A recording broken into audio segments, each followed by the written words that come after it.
Talk to Ohio State football here with Tony, Steve, and typically Kevin for 92 consecutive weeks.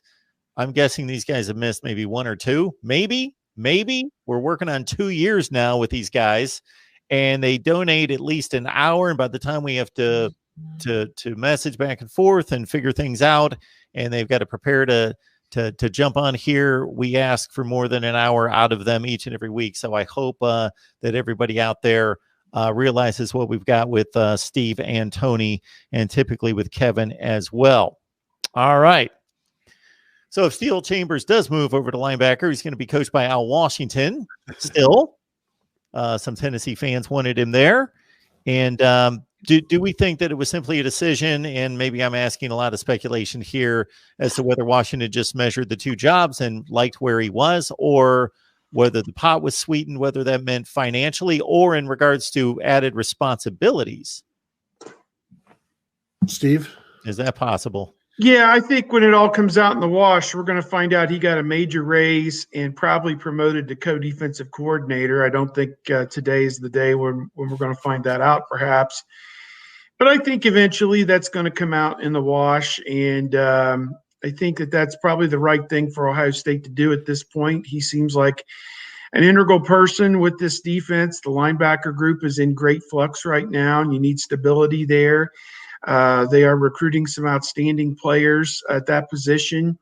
We know that Al Washington, while a lot of the speculation was going on, participated in a recruiting call with Gabe Powers from Marysville, who's going to be a senior this upcoming year, and told him he was planning to be at Ohio State. So that was a good sign, I think, that, you're going to have that stability. And you could say what you want about Tennessee, and my overall thought is that program has really kind of been in a 20-year downward spiral, and just kind of a tough place to be, I think, for the last 20 years.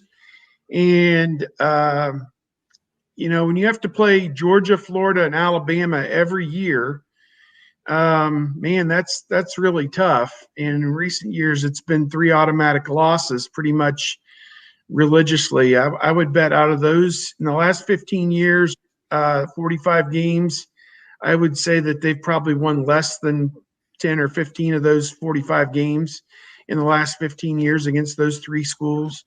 So it's the last 11 years.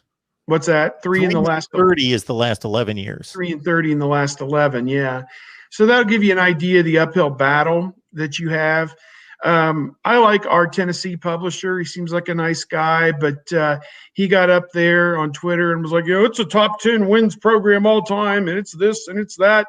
You can win at Tennessee and whatever.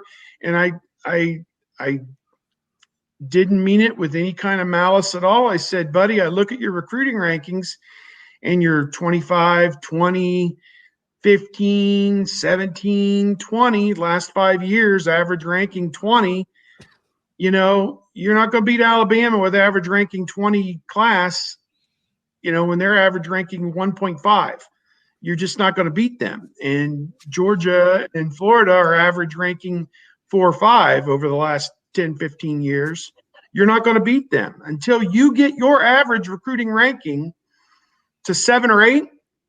When you get it to 7 or 8, come see me, and then maybe you'll play them within 2 touchdowns. But you losing to them by 30 every time out was preordained on December the 18th when you signed your class, and it has been every year. And so that works against Tennessee trying to get Al Washington to go there, because they're not on third base. They're going down the first base. In fact, they are just leaving the batter's box. Okay. They just hit a chopper, and it seems promising if they can leg it out. That's where Tennessee is right now. It's 1988 Kirk Gibson. Yes. You can go to Tennessee, and I assume Heupel got, because of the probation, I don't know what his contract is. I assume it's something outrageous. 5, 6, 7 years for $5, $6, $7 million a year guaranteed money. It would have to be to get him to take that job. I would hope whoever that they hire as their offensive and defensive coordinator will get a similar 5-year, no-cut $1.2 to $1.5 million a year contract, guaranteed money, because who in the hell would go there if it wasn't? So, that's kind of where they're at right now. And again, I have no malice against Tennessee. College football was good when they were good, and college football hasn't really missed them. I mean, they haven't been on the national level in 15 or 20 years, and I think we've done just fine without them. So, good luck. Good luck to you. Tennessee, like the last 20 years, is Michigan State without all of the success. And when it comes to you're behind the 8 ball in your division immediately, they're very similar. So I'm trying to imagine, like, would Al Washington go to Michigan State to be the defensive coordinator? And if he turned down a bunch of money, would it surprise me? No. Both programs are rebuilding, but there's so many issues at Tennessee, cultural, NCAA, not the least of which, that when, you think about it because of the money, like, this is a lot to turn down and say no to, say 3 years, $4.5 million contract, something like that. But then as you think about it, it's like, well, the reason they're offering is because they know they need, they're desperate. Not that they're desperate, but they know they have to throw a lot of money to get somebody they want, because it's not an enticing job. So they have to entice you with the money. Other places can entice you with the opportunity and the recruiting, and that's not Tennessee right now. Maybe it'll be Tennessee in 6 years, but that's not who they are right now. And for Al Washington, he knows his job is secure at Ohio State, and it is as long as he wants it. I mean, just look at Luke Fickell. Luke Fickell would still be the linebackers coach at Ohio State if he wanted to be.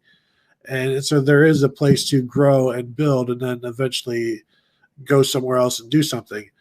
But so it was just, if you go to Tennessee, it's the paycheck is nice.